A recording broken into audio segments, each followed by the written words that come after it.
name is Tazmyn from the channel Hi everyone, my name is tazmyn-may from TeaBooks and... Hello everybody, I'm tazmyn-may and... Hello everybody, my name is tazmyn-may, welcome back to my channel TeaBooksAndTazmyn. Hi everybody, my name is tazmyn-may, this is Titus, welcome back to our channel TeaBooksAndTazmyn. And today we're going to be doing a big fat book haul, aren't we? Yes we are. Do you love me? You do, don't you? Okay.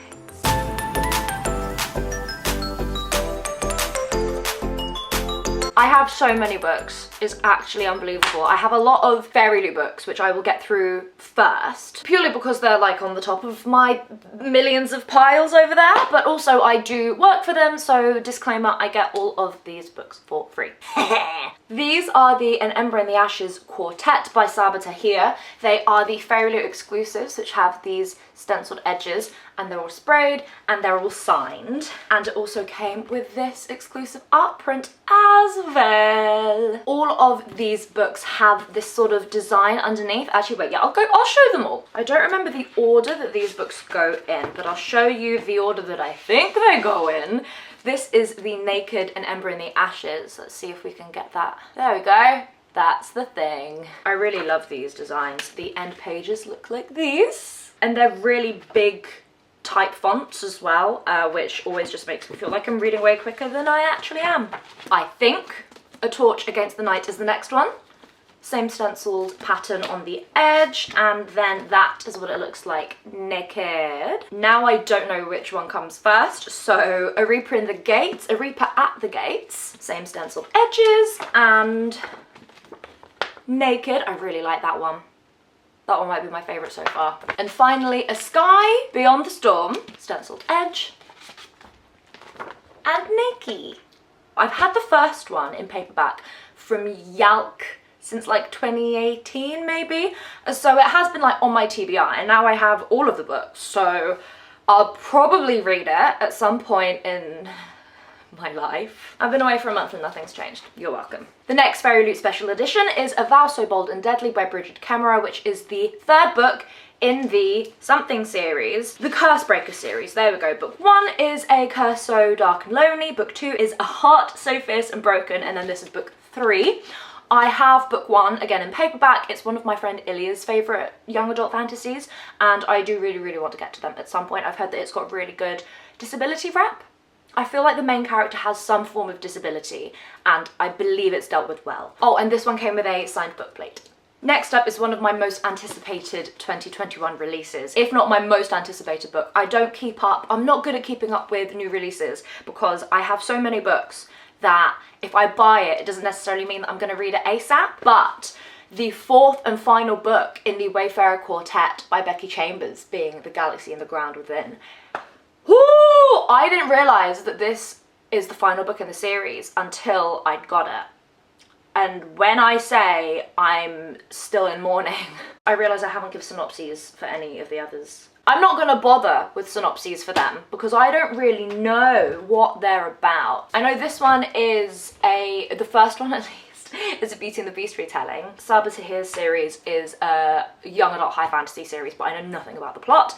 This is the fourth book in a sci-fi adult companion series. It's very character driven, massive cast of characters from all different species, very much looks at humanity. It analyses the human race through the eyes of all of these different creatures. Book 1 and book 3 are some of my favourite books of all time. Book 2 I didn't like as much, but I do want to reread it. I want to reread them all. They're my favourite things ever.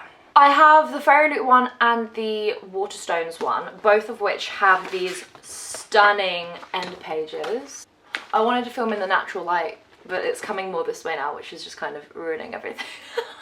Then from the Fairyloot January box, yeah, I guess spoiler alert, because people don't necessarily know what are in the boxes. Those ones are all special editions, so people knew that they exist. But the January one, you've been warned, is Law by Alexandra Bracken. I haven't read anything by her before. I love this cover. I way prefer this to the normal one. It's got these gorgeous edges. Look at those end pages. Naked, the spine, absolutely, there we go, insanely beautiful. Not every single time, but most of the time, there are pieces of artwork on the reverse of the dust jacket as well. Again, I don't actually know anything about Law. It's a modern day Greek mythology retelling, but I don't know anything about the plot. Then the February Fairyloot book was This Golden Flame by Emily Victoria. We've got the sprayed edges, we've got the insanely beautiful artwork. Absolutely in love with this. Look at it naked. Hot diggity dang. Thank you very much. I'm in love. It has LGBTQ+ rep. There is an asexual character, there are pirates, and apparently it's a high fantasy sci-fi hybrid. That's my cats. I believe that's all of the Fairyloot ones. Oh, that's a lie. I have one more. Can I get it? Yeah. The final Fairyloot book I have to share is, of course, The King of Elfhame by Holly Black. Full title being How the King of Elfhame Learned to Hate Stories, illustrated by Ravina Kai, who also did, oh, what's the middle grade Patrick Ness one? When the Ocean Was Our Sky, something like that. This is stunning. It's got gilded edges. The foiling is to die for. I don't know what the normal version looks like, so I can't compare, but this is the underside of the jacket, and that's the back as well. It has beautiful artwork throughout. Got some smaller illustrations that are sort of amongst the text, and then bigger full page spreads. Amazing! That's all of the Fairyloot ones. Now to jump ship, I've actually got an Illumicrate book. I've recently got off the Illumicrate waitlist, so I am going to be getting the monthly boxes from there, but I didn't manage to get this one, which I found on Depop, I want to say. It wasn't like overly priced like some of them are. I think I got it for like 15 quid, which is amazing for an exclusive hardback. And it is Winter's Orbit by Everina Maxwell. Beautiful sprayed edges, and that's it naked. I'm not a fan of that font actually, but I love the colour. This, I believe, is a queer sci-fi. I have heard amazing things about it from my friends Katy from Katy Brightness Reads and Rowan from, oh, what's Rowan's channel? Rowan, who does Penguin Platform, and also Rowan. Okay, I'm gonna do next the ones that I was sent by Orbit Publishing to promote at the end of last year. I was sent these for free, but without being paid, so like a PR product, to post about them on Instagram. And these are some of their most anticipated releases that came out in 2020. This is Chilling Effect by Valerie Valdez. It's set in space and there are cats. It says kidnappers, alien emperors, psychic cats, and she's out of coffee. This looks like right up my street, thank you very much. I can't with that cat. Hang on.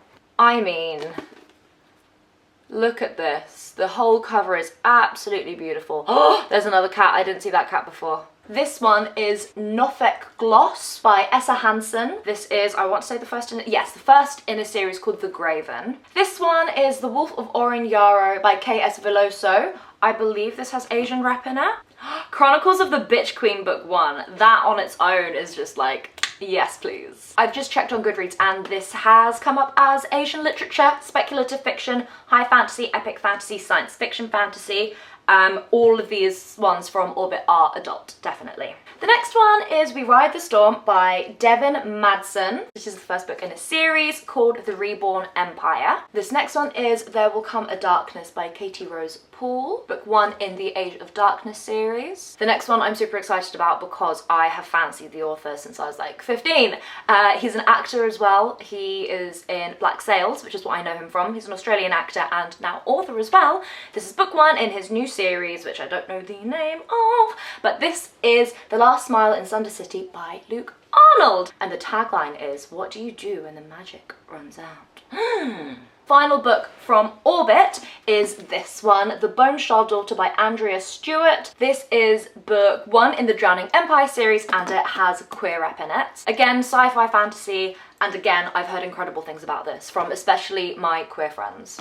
I'm not sure which ones of these I've actually spoken about in videos in the past, so I'm just sort of grabbing at this point. This is Severance by Ling Ma. It is essentially a zombie story, but apparently it's written very, very beautifully and literarily. It's written by an Asian author and it comes very, very highly recommended by Emma from Drinking by My Shelf, who's one of my closest friends. The main character is Chinese. Her parents are Chinese immigrants. Are we set in the States? Yes. Severance is a moving family story, a sharp satire and a heartfelt tribute to connections that drive us to do more than just survive. Carrying on with the Asian theme, this is China Dream by Ma Dian. I picked this up, I believe, for reading in translation. I didn't get to take part in it very actively in the end, which was a shame because I was very, very busy. I'm too busy. I need to stop agreeing to take part in other people's readathons. It's so stressful now. Yes, this is translated from Chinese by Flora Drew. D-R-E-W. Blending fact with fiction, China Dream is an unflinching satire of totalitarianism. This is Strange Beasts of China by Yang Ge, translated by Jeremy Tiang. For those of you that don't know, I am half Chinese. The author is from Sichuan, which is the type of food that I actually ordered for lunch today. The spicy food. If you want spicy Chinese food, you want Sichuan food. In the city of Yong'an, an amateur cryptozoologist is commissioned to uncover the stories of its fabled beasts. These creatures live alongside humans in near inconspicuousness, some with ancient forebears, others engineered as artificial breeds.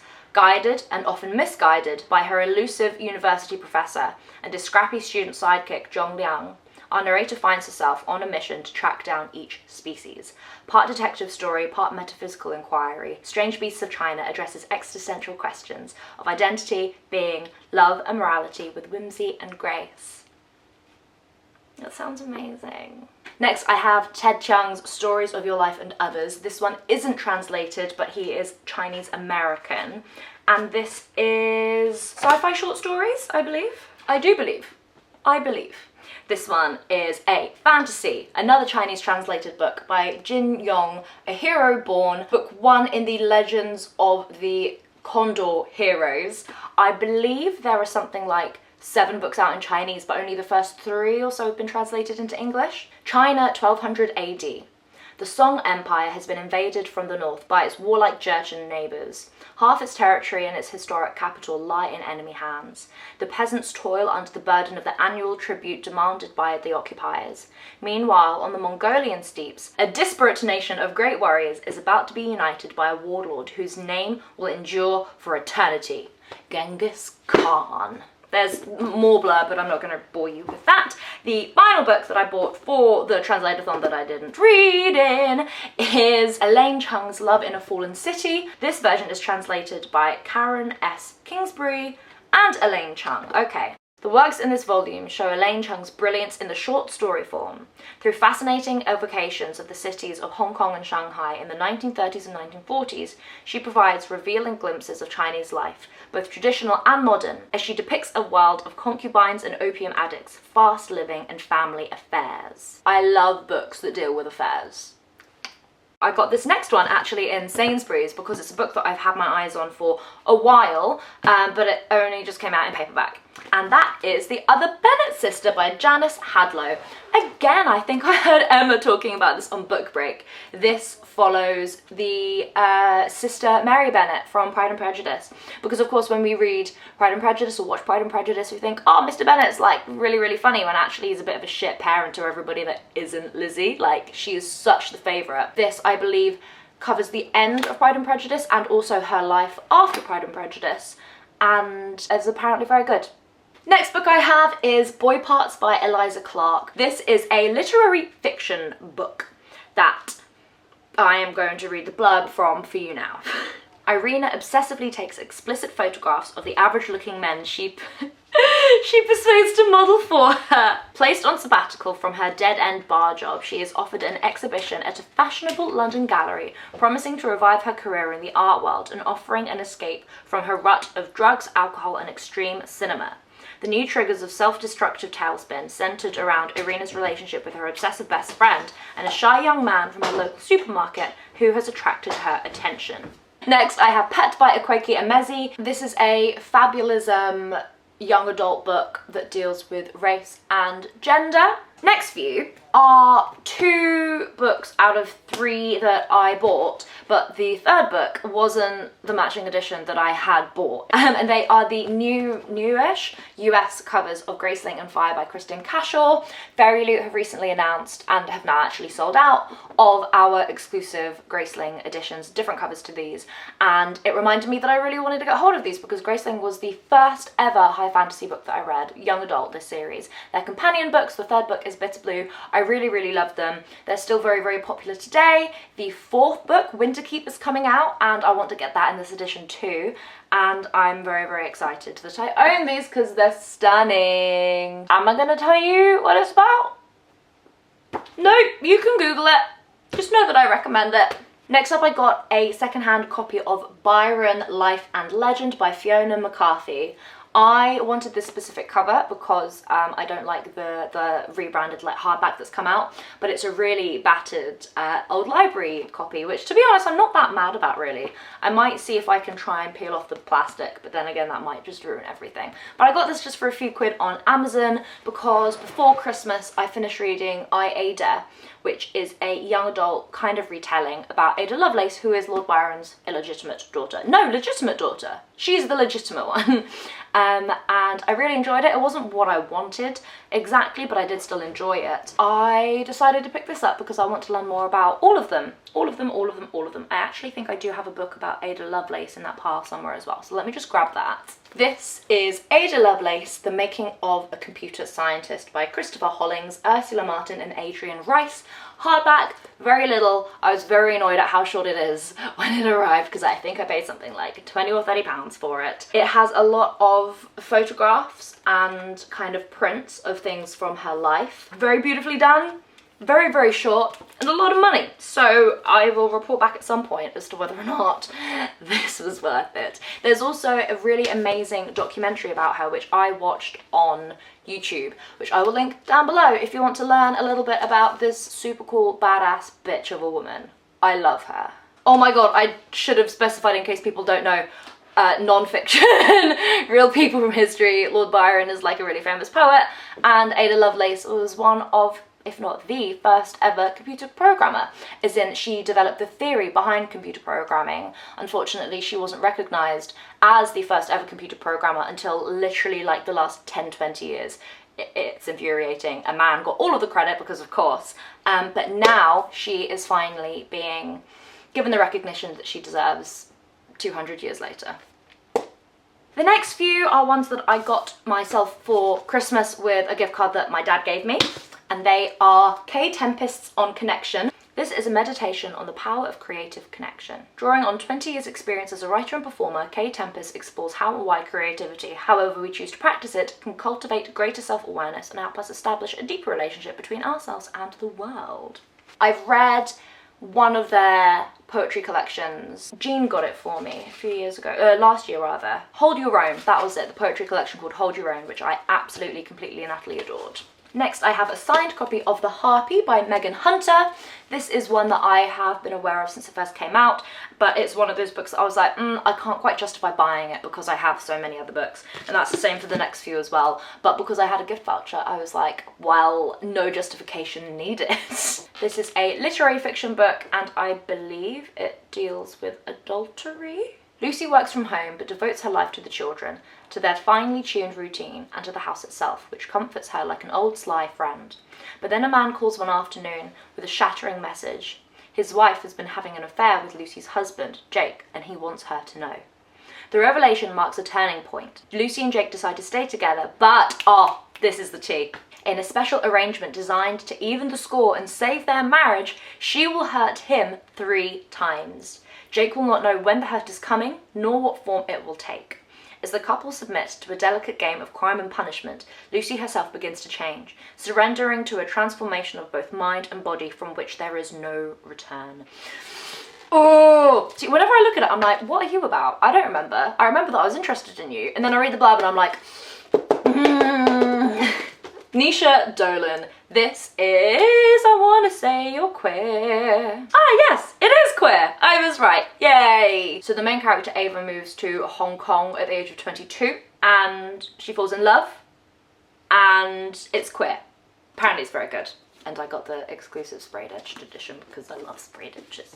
This one is Pandora's Jar, Women in the Greek Myths by Natalie Haynes. Not Hines, as I used to call her all the time in my videos. I haven't read any of her books. No, I've got The Silence of the Girls. Oh, The Silence of the Girls isn't even by her. I have heard amazing... Oh, 1,000 Ships, that's the one she wrote. And I also have heard amazing things of The Children of Jocasta. I really want to read that one because Antigone is one of my favourite ancient Greek play and is one of my favourite plays overall. I love Greek things, but I haven't actually read anything in a long time. Most of the things that I know about ancient Greek mythology and... Thank you. from when I was at school. So I want to be smarter. The final book I'm going to show you guys is Jade City by Fonda Lee. This is a high fantasy by an East Asian author. East Asian? East or Southeast Asian? I'm not actually sure. They're from Portland, Oregon. And I've heard amazing things from Rowan from Wandering Through Worlds, and also Spoops from SpoopyHol.